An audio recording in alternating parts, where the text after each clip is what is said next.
بسم اللہ الرحمن الرحیم ایاک نعبد و ایاک نستعین۔ میرے پاکستانیوں، آج کل ایک پوری میڈیا کے اندر چلا ہوا ہے کہ جی شاہ محمود قریشی مجھے ملنے آئے اور وہ کوئی پروپوزل لے کے آئے ہیں -1 کی کہ عمران خان علیحدہ ہو جائے تھوڑی دیر کے لیے اور پارٹی آگے بڑھ جائے۔ تو میں آپ سب کے لیے پہلے تو شاہ محمود کوئی اس طرح کی پروپوزل نہیں لے کے آئے، اور بات چیت ہوئی کہ ان کا جیل میں ٹائم گزرا، کس سے ملے، ہمارے کئی لوگ تھے جو ان سے ملنے آئے، تو وہ سب کی بات چیت ہوئی اور پھر آگے اپنے کرنا کیا۔ لیکن میں آپ سب کو ذرا سمجھانا چاہتا ہوں کہ 2 طرح کی پالیٹکس ہیں، یہ آپ نے بڑا ضروری سمجھنا ہے، کیونکہ ایک پالیٹکس میں یہ -1 چلتا ہے۔ وہ کون سی پالیٹکس ہے؟ اس کو پاور پالیٹکس کہتے ہیں۔ وہ پالیٹکس ہوتی ہے اقتدار کی پالیٹکس۔ وہ پالیٹکس ہے کہ اگر عمران خان پرائم منسٹر بننا چاہے، اچھا جی ابھی اسٹیبلشمنٹ میرے سے ناراض ہے، چلو میں تھوڑا پیچھے ہو جاتا ہوں، پارٹی کو آگے کر دیتا ہوں، کوئی ڈیل کر لیتا ہوں، کوئی سمجھوتا کر لیتا ہوں، اور اس کے بعد پھر آگے جا کے دیکھیں گے کہ ابھی کسی اور کے حوالے کر دوں تو وہ اس کے بعد پھر میری باری آ جائے گی۔ اس کو پاور پالیٹکس کہتے ہیں۔ دوسری پالیٹکس ہے جو میں پالیٹکس کر رہا ہوں 27 سال سے، وہ پالیٹکس ہے جو قائد اعظم کی پالیٹکس تھی۔ وہ پالیٹکس وہ ہے جو کہ مشن کی پالیٹکس ہے، کوئی وہ ذات کی پالیٹکس نہیں ہے۔ وہ پالیٹکس وہ ہے جو ہم سارے مسلمان انسپائر ہوتے ہیں ہماری نبی صلی اللہ علیہ وسلم سے، کہ انہوں نے بھی ایک مدینہ کی ریاست سنبھالی تھی، انہوں نے بھی مشکل وقت گزارا تھا، اور اس کے بعد انہوں نے دنیا کی تاریخ کا سب سے بڑا انقلاب لے کے آئے تھے۔ اور ہم تو کبھی ان کے اپنا سوچ نہیں سکتے کہ ان کے جوتوں کی مٹی کے قریب بھی ہوں، لیکن قرآن میں ہمیں حکم ہے کہ ان کی زندگی سے سیکھو، ان کی سنت سے سیکھو۔ وہ پالیٹکس بڑے مقصد کی ہے، وہ اپنی ذات سے ہٹ کے ہے، کہ میرے نبی صلی اللہ علیہ وسلم جب سارا عرب ان کے نیچے آ گیا تھا تو انہوں نے اپنا رہن سہن نہیں بدلا، وہ جدھر تھے ادھر ہی رہے، مقصد بڑا تھا۔ تو ہم تو ان سے انسپائر ہوئے ہیں۔ میں تو نہ پالیٹکس میں آتا ہی نہ کبھی، تو میں نے جو انصاف کی تحریک شروع کی تھی، یہ مدینہ، اور کہا تھا کہ اسلامی فلاحی ریاست ہمارا مقصد ہے، ہم مدینہ کی ریاست سے انسپائر ہوئے تھے، ہم ان کی سنت سے انسپائر ہوئے تھے کہ جو وہ انقلاب لے کے آئے تھے۔ اور وہ جو انصاف ہے، یہ بار بار پلیز میری بات سن لیں، انصاف، سارے اللہ کے پیغمبر اس دنیا میں انصاف کی بات کرنے آئے تھے۔ انصاف کیوں اتنی اہمیت رکھتا ہے؟ کیونکہ انسانوں کو انصاف آزاد کرتا ہے۔ فرعون کیوں قرآن میں برا سمجھا جاتا ہے؟ انسانوں کو غلام بنایا تھا اس نے ظلم کر کے۔ کیوں نبی صلی اللہ علیہ وسلم دنیا کا انقلاب لے کے اور چھوٹے سے انسانوں کو بڑے انسان بنا دیا؟ کیونکہ انصاف سے آزاد کر دیا۔ لا الہ الا اللہ نے لوگوں کو آزاد کر دیا۔ تو جو میری تحریک تھی انصاف کی، وہ اصل میں آزادی کی تحریک تھی، کیونکہ انصاف آئے گا تو لوگ آزاد ہوں گے۔ اور جو میرا سارا تجربہ تھا دنیا کا، جو مغرب کو میں نے دیکھا، تو وہاں کیوں لوگ جاتے ہیں نوکریوں کے لیے؟ کیوں وہاں خوشحالی ہے؟ کیونکہ لوگ آزاد ہیں۔ لوگ آزاد کیوں ہیں؟ کیونکہ وہاں انصاف ہے، رول آف لا ہے، حقوق کی ان کا انصاف کا نظام میرے حقوق کی حفاظت کرتا ہے۔ وہاں یہ حرکتیں نہیں ہو سکتی جو پاکستان میں ہوتی رہی ہیں۔ اور میں یہ بھی کہتا ہوں کہ میرے اپنے لوگوں کو، میں اپنی ٹیم کو بتاتا ہوں کہ اب آپ کو پتہ چلا جو ہمارے پر جب ظلم ہوا، کہ کیسے پاکستان کا کمزور طبقہ، مزدور، ہاری، کسان، جو کمزور طبقہ ہے، غریب، وہ چھابڑی والا، چھوٹے دکاندار، چھوٹے صنعت کار، یہ ہر وقت ان کو اس کا ظلم کا سامنا کرنا پڑتا ہے۔ جب وہ طاقتور کے سامنے آتے ہیں، ان کے پاس کوئی ان کی حفاظت کرنے کے لیے نہیں، ان کے تحفظ کرنے کے لیے نہیں، ان کے فنڈامنٹل رائٹس کو کوئی کسی قسم کا تحفظ نہیں۔ اور اس لیے تھانہ کچہری پٹواری کی پالیٹکس ہے، کیونکہ جو ان کا رائٹ ہے تھانہ کچہری پٹواری، وہی ان کو ادھر ظلم ہوتا ہے ان کے اوپر, ان کی زمینوں پہ قبضہ ہوتا ہے, قبضہ گروپ ہے یہاں, کیونکہ انصاف نہیں ہے. تو یہ میری ساری موومنٹ شروع ہوئی تھی تب 27 سال پہلے. یہ میری موومنٹ تب تک رہے گی جب تک میں زندہ ہوں, جب تک ہم اس ملک میں حقیقی آزادی, انصاف لے کے حقیقی آزادی نہیں لے کے آتے. اب یہ جب مجھے یہ کہتے ہیں چیزیں کہ جی وہ -1 کیسے ہوگا؟ جو آدمی ایک تحریک پہ 27 سال سے لگا ہوا ہے, ایک ملک کے اندر ایک جدوجہد کر رہا ہے, تو وہ کیا وہ ڈیلز کرے گا؟ کیا اس کو کیا چیز اس کو خریدے گی؟ بتائے میرے ضمیر کی کیا قیمت ہے؟ کیا پرائم منسٹرشپ کی قیمت ہے کہ اگر آپ یہ کر دیں تو آپ کو پرائم منسٹر میں تو پرائم منسٹر بن چکا ہوں. اور میں نے جب پرائم منسٹر بنا, میں نے ایک بات کہی کہ اگر پھر وہ مجھے 2018 کا موقع ملتا, میں سیدھی الیکشنز پھر سے کرواتا, کیونکہ جو میں انصاف لانا چاہتا ہوں اور طاقتور کو قانون کے نیچے لانا چاہتا ہوں, وہ آئی تب سکتا ہے جب آپ کے پاس طاقت ہو. تو جب ایک کمزور ایک کولیشن گورنمنٹ, وہ کیسے اس پہ کیسے طاقت ہوگی کہ اس ملک میں انصاف قائم کرے؟ تو میں نے اس لیے بار بار میں نے کہا, میرے سے جب لوگوں نے پوچھا کہ آپ نے کیا غلطی کی, میں نے کہا میں نے غلطی یہ کی کہ مجھے شروع میں الیکشن کروا دینے چاہیے تھے, اور کمزور گورنمنٹ سے میں وہ اصلاحات جو لانا چاہتا تھا وہ نہیں لا سکتا تھا. تو اب میں آپ کو بتاؤں کہ جس طرح کی حرکتیں ہو رہی ہیں میرے لوگوں کے اوپر, میں اس لیے یہ آپ کے سامنے رکھنا چاہتا ہوں کہ آزاد معاشروں کے اندر یہ نہیں ہو سکتا. یہ صرف غلاموں کو ہوتا ہے. یہ صرف فرعون ایسی حرکتیں کرتا تھا لوگوں کے اوپر دہشت پھیلانے کے لیے, جو آج ہمارے پہ ہو رہا ہے. اور میں سارے پاکستانیوں کو کہنا چاہتا ہوں, جو اس وقت یہ پی ڈی ایم والے بھی بیٹھے ہوئے ہیں, یہ جو آپ تماشا دیکھ رہے ہیں, یہ یاد رکھیں کہ یہ آج ہمارے پہ ظلم ہو رہا ہے.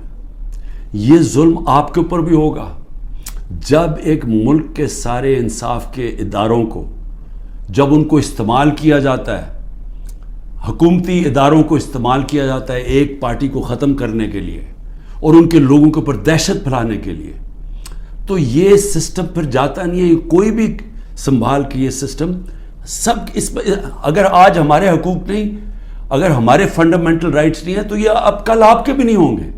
فنڈامنٹل رائٹس تو ایک قوم کے حفاظت ہوتے ہیں نا, ان کو ہیومن رائٹس کہتے ہیں. یہ ہیومن رائٹس سارے ملک کے ہوتے ہیں. یہ نہیں ہوتا کہ ایک طبقے کے آپ ہیومن رائٹس لے لیں اور وہ طبقہ کیا ہے, ملک کی سب سے بڑی جماعت جس کا سب سے بڑا ووٹ بینک ہے, اگر آپ اس کے ہیومن رائٹس آج وائلیٹ کر رہے ہیں تو اس کا مطلب ہیومن رائٹس نہیں ہے, کیونکہ ہیومن رائٹس کو تو ایک ملک کی عدلیہ اس کی حفاظت کرتی ہے. تو ہماری عدلیہ کے تو کچھ سنتا ہی نہیں ہے. ہماری عدلیہ نے تو سپریم کورٹ کہتا ہے الیکشنز ہوگی 14 مئی کو آئین کے مطابق, گورنمنٹ پرواہی نہیں کرتی. تو گورنمنٹ آگے کیوں الیکشن؟ یعنی یہ تو اس کا مطلب کہ اس وقت طاقت کی حکمرانی آ گئی, کیونکہ جب آپ آئین سے باہر نکل گئے تو قانون سے باہر نکل گئے, اس کے مطلب جو طاقتور چاہے وہ کرے گا, تو یہ سارے ملک کو افیکٹ کرے گا. یہ تباہی سارے ملک پہ آ رہی ہے. تو ہمارے لوگوں کو جو مجھے صرف افسوس یہ ہے کہ کوئی فرق نہیں کیا جا رہا. جو تحریک انصاف کا ہے اور جو وہ کھڑا ہو کے کہنے کے لیے تیار نہیں ہے لیڈرشپ میں سے کہ میں پارٹی چھوڑ رہا ہوں, اس کے اوپر ہر قسم کا ظلم ہو رہا ہے. ان کی بزنسز بند کر رہے ہیں, ان کے فیملیز تک پہنچ گئے ہیں, ان کے بچوں تک پہنچ گئے ہیں. ہر قسم کی بلیک میل, رات کو گھس جاتے ہیں گھروں میں, گھر تباہ کر کے رکھ دیتے ہیں, لوٹ لیتے ہیں گھر, گھروں کو ڈاکہ مارا جاتا ہے, جو ملتا ہے اس کو پکڑ کے لے جاتے ہیں. اگر وہ سارے تو چھپے ہوئے ہیں, ان کے رشتہ داروں کو پکڑ کے لے جاتے ہیں. یہ تو بدترین دنیا کی ڈکٹیٹرشپس میں, یعنی وہ نظام جن کی دنیا مثال دیتی ہے, ہٹلر کا جرمنی, سٹالن کا رشیا, سوویت یونین, یہ ان خوفناک ظلم کے نظاموں میں اس طرح کی چیزیں ہوتی تھی جو آج ہمارے اوپر ہو رہی ہیں. میرے پاس عالیہ حمزہ کی بیٹیاں ہیں, میں نے کل ان کو ملا, 3 بیٹیوں کو. 1 مہینے سے اس کو بند کیا ہوا عالیہ حمزہ. کیا اس کا قصور ہے؟ اس کا والد وہ میرے پاس آئے, انہوں نے بتایا کیسے گھر میں گھس کے انہوں نے ساری چیزیں توڑ دی, ان کی ٹی وی توڑ دیے, 2 آدمی انہوں نے لاٹھیاں پکڑی ہوئی تھی, جو چیز آئے توڑ کے چلے گئے, جو چیز 2-3 اچھی چیزیں پسند آئی اٹھا کے لے گئے. تو یہ کون سے ملک میں ہوتا ہے؟ یہ غلام ملکوں میں لوگوں کو غلام بنانے کے لیے یہ ہو رہا ہے، یہ آزاد قوموں میں نہیں ہوتا. اور یہ جس طرف ہم اب جا رہے ہیں، یہ جو ظلم کر رہے ہیں، صرف اور صرف خوف پلا کے سمجھ رہے ہیں کہ یہ پارٹی ٹوٹ جائے گی. اور کئی لوگ چلے بھی گئے ہیں. لیکن کیا اب میرے سے پوچھیں کہ کیا مجھے اس سے کوئی فرق پڑ رہا ہے؟ 150 سے اوپر کیسز کر دیے، قتل کا کیس آخری کر دیا میرے اوپر. مجھے 19 بیلیں لیے میں نے ایک دن میں، یہ دنیا کا ریکارڈ ہے. اس کے بعد 4 گھنٹے نیب میں بیٹھا ہوں. 4 گھنٹے نیب نے میرے سے وہ جو سوال پوچھے، میں چیلنج کرتا ہوں کہ کسی عدالت کے اندر کبھی بھی یہ کیس کی کوئی اہمیت ہو جائے. کوئی کیس ہی نہیں ہے، کیبنٹ کا فیصلہ ہے، ساری کیبنٹ نے فیصلہ کیا. اب یہ دکھانا تھا کہ مجھے اس سے کوئی ذاتی فائدہ ہوا. کیا القاعدہ جو پہلا بن چکی تھی، شروع ہو گئی تھی یونیورسٹی، کیا وہ ایک ٹرسٹ ہے؟ وہاں غریب گھرانوں کے بچوں کو مفت تعلیم مل رہی ہے سیرت نبی پہ اور یہ جو ٹیکنالوجی کے اوپر. وہ ٹرسٹ ہے جس طرح شوکت خانم ہے. مجھے اس سے کیا فائدہ ہے؟ 1 روپیہ نہیں دکھا سکتے مجھے کیا فائدہ ہو، نہ ہی ہو. کسی ٹرسٹ سے کسی کو فائدہ نہیں ہو سکتا، ٹرسٹ ڈیڈ میں لکھا ہوا ہے. تو وہ کیسز بھی ہیں، قتل کا کیس بھی ہے، ہر روز کوئی نئے کیس آ جاتا ہے. عدالتوں کے میں چکر مار رہا ہوں، لیکن مجھے اس سے کوئی فرق نہیں پڑتا. میں ہر عدالت میں جاتا ہوں، ہر کیس میں جاتا ہوں، یہ بتانے کے لیے کہ میں قانون سے اوپر نہیں ہوں. جبکہ میرے اوپر یہ جان کے کیا جا رہا ہے، یہ مجھے خوف دلانے کے لیے کیا جا رہا ہے. میں یہ آج کہنا چاہتا ہوں کہ یا اس سے یہ سارے کیسز کریں، اور اس کیسز میں کیونکہ کسی عدالت میں کوئی سزا نہیں ہو سکتی، ملٹری کورٹس سیٹ اپ کیے ہیں. اپروور ڈھونڈے جا رہے ہیں جو کہ جی عمران خان نے ہمیں کہا تھا کہ وہ کور کمانڈر کا گھر جلاؤ، یہ کہیں گے ان میں سے کوئی اپروور آ جائیں گے، مجھے ملٹری کورٹ میں لے جائیں گے، سزا ہو جائے گی. مجھے کوئی فرق نہیں پڑے گا. جو آدمی ایک مشن، جو 22 سال سٹرگل کر کے، جو اگر جس کے پاس سب کچھ تھا، کوئی ضرورت نہیں تھی 22 سال سٹرگل کرنے کی، اگر وہ آج 27 سال کے بعد اگر کسی کا خیال ہے کہ میں جیل سے ڈر جاؤں گا، یا جو بھی ہے جو 2.5 قاتلانے ہم دو میرے اوپر حملے ہو چکے ہیں قتل کرنے کے لیے، ایک مجھے وقت پہ پتہ چل گیا تو میں نے ٹی وی پہ بتا دیا کہ کیا کرنے جا رہے تھے، تو اس سے کیا فرق پڑے گا؟ جو قاتلانہ حملے سے نہیں ڈرتا تو وہ کس سے اور ڈرے گا؟ لیکن اس سے بھی زیادہ گھٹیا پان میری بہنوں تک پہنچ گئے ہیں. میری بیوی کے اوپر کیس، ٹرسٹی ہو کے اس کا وارنٹ کا، ایک ٹرسٹی کو 1 پیسہ نہیں مل سکتا، کیونکہ وہ سیرت نبی میں بہت ان کی سٹڈی ہے، وہ انٹرسٹڈ تھی القادر یونیورسٹی، وہ ٹرسٹی ہے، اس کے اوپر وارنٹ نکال دیا. میری بہنوں کے اوپر میں صرف یہ بتا رہا ہوں کہ کس لیول پہ پہنچ گئے ہیں. ایک بہن کا بیٹے کے اوپر وارنٹ نکالا ہے، اس کا خنسامہ اٹھا کے لے گئے، وہ بیٹا نہیں تھا. خنسامہ جب واپس آیا وہ آئی سی یو میں 2 ہفتے سے پڑا ہوا ہے، آئی سی یو کے اندر خنسامہ، اسے پتہ ہے کیا کیا وہاں جیل کے اندر. ایک بہن اس کی بہو کے پاس پہنچ گئے کہ جی آپ کوئی جیو فینسنگ میں آپ کہیں تھی، اس کے پاس پہنچ گئے. ایک بہن اس کی زمین اس کے اوپر اینٹی کرپشن پہنچ گئی ہے. میں نے اپنی بہنوں کو ویسے کہا، میں نے کہا دیکھو ملک سے باہر چلے جاؤ. وہ تینوں کھڑیاں، نہیں ہم فیس کریں گے، ہم نہیں جاتے. مجھے کئی دفعہ جی عمران خان آپ ملک سے باہر، میں کیوں ملک سے باہر جاؤں گا؟ یعنی میں نے اگر کوئی کرپشن کی ہوتی تو میں بھی شاید جس طرح یہ بھاگ جاتے ہیں، جب ان کے اوپر اقتدار سے نکلتے ہیں سب باہر بھاگ جاتے ہیں، کیونکہ ان کے کیسز ہوتے ہیں، باہر بھاگتے ہیں کیسز رک جاتے ہیں. میں سارے کیسز فیس کروں گا کیونکہ میں نے کوئی غلط کام نہیں کیا. مجھے پتہ ہے اللہ الحق ہے. یہ خود ہی جب یہ جو کوئٹہ کا مرڈر کیس کیا، یہ خود ہی ذلیل ہو رہے ہیں. اس میں سب کو پتہ ہے، کوئٹہ کے اندر سب کو پتہ ہے کہ ان کی دشمنی تھی. میں پھر آگے آپ کو کہوں، اب آگے کیا راستہ ہے؟ ملک کا راستہ آگے کیا ہے؟ میں جو یہ ان سے بات کرتا ہوں کہ میرے سے بات چیت کرو، کوئی بات چیت نہیں کرتا. میں اپنی اسٹیبلشمنٹ آرمی چیف سے اسے کہتا ہوں کہ بات چیت کرو، کوئی بات چیت کرنے کے لیے تیار نہیں ہے. میں اپنی ذات کے لیے آپ سے بات نہیں کرنا چاہتا. مجھے آپ کچھ نہیں دے سکتے. قوم میرے ساتھ کھڑی ہے، کیا کوئی دے سکتا ہے؟ میں کوئی چور دروازے تو آنا نہیں چاہتا. اگر قوم مجھے ووٹ دے گی میں تیار ہوں, لیکن اگر قوم ووٹ نہیں دے گی تو نہیں. اللہ نے تو سب کچھ, میں وہ اللہ نے کا شکر ادا کرتا ہوں ہر وقت کا جو اس نے مجھے دیا. لیکن میں بات کرنا چاہتا ہوں کہ ملک تباہی کی طرف جا رہا ہے. یہ جو بجٹ آیا ہے, اس بجٹ کے اندر ذرا آپ کو سمجھ آ جانا چاہیے کہ ہم اب کدھر ایک دلدل کے اندر دھستے جا رہے ہیں.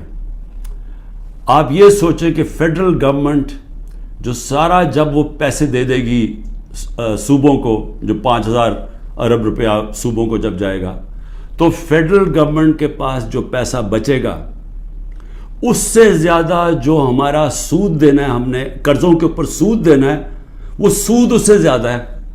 7,300 ارب روپے کا سود دینا ہے. مشکل سے فیڈرل گورنمنٹ کے پاس بچ جائے گا 7,000 ارب سے بھی کم, تو سارا پھر ملک قرضوں پہ چلے گا.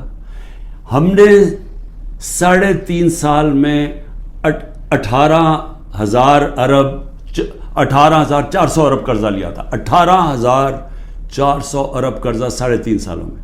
انہوں نے تقریباً 15,000 ارب قرضہ ایک سال میں لے لیا. تو یہ قرضے چڑھائے جا رہے ہیں, انڈسٹری بند ہو رہی ہے. گروتھ ریٹ جو تھی جس سے دولت میں اضافہ ہوتا ہے وہ 6.1% سال پہلے تھی, آج وہ پہنچ گئی ہے 0.3 پہ. تو جو دولت ہے اس کے اندر تو کمی ہو رہی ہے, قرضے بڑھتے جا رہے ہیں. ڈالر کدھر سے آئیں گے؟ انہوں نے 25-30 ارب ڈالر ایک سال کے اندر دینے ہیں, وہ کدھر سے آئیں گے؟ تو میں آج اس لیے یہ سوال پوچھ رہا ہوں کہ کوئی تو روڈ میپ ہوگا نا. ابھی تو روڈ میپ یہ ہے کہ کسی نہ کسی طرح عمران خان کو ختم کرو, اور اگر P T I Imran Khan سے تو اس کو ختم کرو. تو ابھی تو یہ ون پوائنٹ ایجنڈا, ساری ایجنسیز, سب کچھ, سارے ملک کے ادارے وہ اسی پہ لگے ہوئے ہیں کام کرنے. لیکن میں سوال کچھ اور پوچھ رہا ہوں. میں یہ نہیں کہہ رہا کہ کریں, ہم کھڑے ہیں. اس میں سے ایک آپ یہ کرم کر رہے ہیں کہ میرے جو نظریاتی لوگ ہیں وہ نظر آنے شروع ہو گئے ہیں کہ وہ نظریاتی لوگ کون ہیں, اور وہ نظر آنا شروع ہو گئے کہ جو ہمارے ساتھ اور مقصد کے لیے آئے تھے, ان نظریے کے لیے نہیں آئے تھے. تو ایک تو آپ فائدہ کر رہے ہیں کیونکہ صرف نظریاتی پارٹی اب پاکستان کو اس دلدل سے نکال سکتی ہے. لیکن نکالے گی کیسے؟ میری آخر میں بات سن لیں, ایک ہی طرح ہم نکلیں گے. ہمیں کوئی اب باہر سے پیسے دینے کے لیے تیار نہیں ہے. ہمارے جو دوست ملک ہیں وہ بھی پیسے دینے کے لیے نہیں تیار. میرے لیے جو سب سے زیادہ شرمندگی ہوتی تھی کہ جب میں اپنے دوست ملکوں سے پیسے مانگنے گیا ملک کے لیے, کیونکہ دیوالیہ نکلا ہوا تھا ہمارا, تو اس وقت ملک ہمارے پاس تو سب سے بڑا بیرونی خسارہ چھوڑ کے گئے تھے یہ نون لیگ والے, یہ اسحاق ڈار. تو ان سے پیسہ مانگنا سب سے شرمندگی تھی. اب کیسے نکلنا ہے میں آپ کو بتاتا ہوں کیسے نکلنا ہے. اس میں ایک سورس ہے اوورسیز پاکستانی, یہ یاد رکھ لیں. بیرون ملک پاکستانی آپ کو نکالیں گے ادھر سے, اور بیرون ملک پاکستانی کیسے نکالیں گے؟ میں نے پھر سے آپ کو کہتا ہوں کہ 16,000 پاکستانی امریکن ڈاکٹرز, ان کی نیٹ ورتھ 200 ارب ڈالر ہے. ہم آئی ایم ایف سے 6 ارب ڈالر کی پیچھے ان کے منتیں کر رہے ہیں کہ کسی طرح دے دیں ہمیں. 200 ارب ڈالر ان کی ہے, یہ صرف 16,000 ہے. 1 کروڑ باہر پاکستانی بیٹھا ہوا ہے. اگر ہم کسی طرح ان کی انویسٹمنٹ لیں, وہ یا سرمایہ کاری شروع کر دیں بجائے دبئی میں کرنے میں اور دنیا میں اور ملکوں میں کر رہے ہیں, اگر وہ سرمایہ کاری شروع کر دیں, آپ یقین کریں یہ ملک اتنی تیزی سے اٹھ سکتا ہے کیونکہ ڈالر اندر آنے شروع ہوں گے, نوکریاں ملیں, اور وہ آنا شروع ہو گیا تھا. ہمارے آخری دنوں میں پیسہ اوورسیز, روشن ڈیجیٹل اکاؤنٹ کیا تھا اوورسیز پاکستان 1.5 سال کے اندر 5.5 ارب ڈالر پہنچ گیا تھا. اوورسیز پاکستانیوں نے انویسٹمنٹ پلانز بنا لیے تھے. ہماری یہ جو راوی پروجیکٹ اور یہ جو بنڈل آئلینڈ کا پروجیکٹ تھا, وہاں باہر کی کمپنیز, بڑی بڑی کمپنیز آ رہی تھی ڈالر انویسٹ کرنے کے لیے جب انہوں نے NOC واپس لے لیا سندھ گورنمنٹ میں. دیکھیں, بچانا اس ملک کو اوورسیز پاکستانی. جب چائنا نے اور ہندوستان نے اپنی اکانومی کھولی تو اوورسیز چائنیز اور اوورسیز ہندوستانیوں نے پہلے انویسٹ کیا تھا. ہمارا بھی وہ انویسٹ کریں گے, لیکن اس کے لیے جب تک انصاف کا نظام ہم ٹھیک نہیں کریں گے, قانون کی بالادستی, رول آف لا, جب تک ہم یہ نہیں قائم کریں گے ان کا پیسہ نہیں آنے لگا.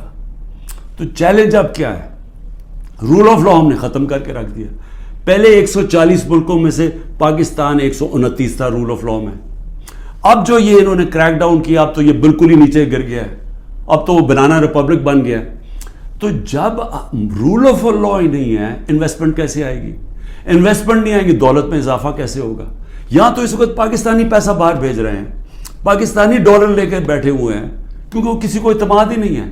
تو جب تک ہم اس ملک کا نظام ٹھیک نہیں کرتے, جو میں 27 سال پہلے انصاف کی تحریک لے کے نکلا تھا, رول آف لا کی تحریک, وہ جب تک اب ہم قائم نہیں کریں گے, پاکستان کے نظام کو ٹھیک نہیں کریں گے, گورننس سسٹم تب ٹھیک ہوگا, ادارے مضبوط ہوں گے.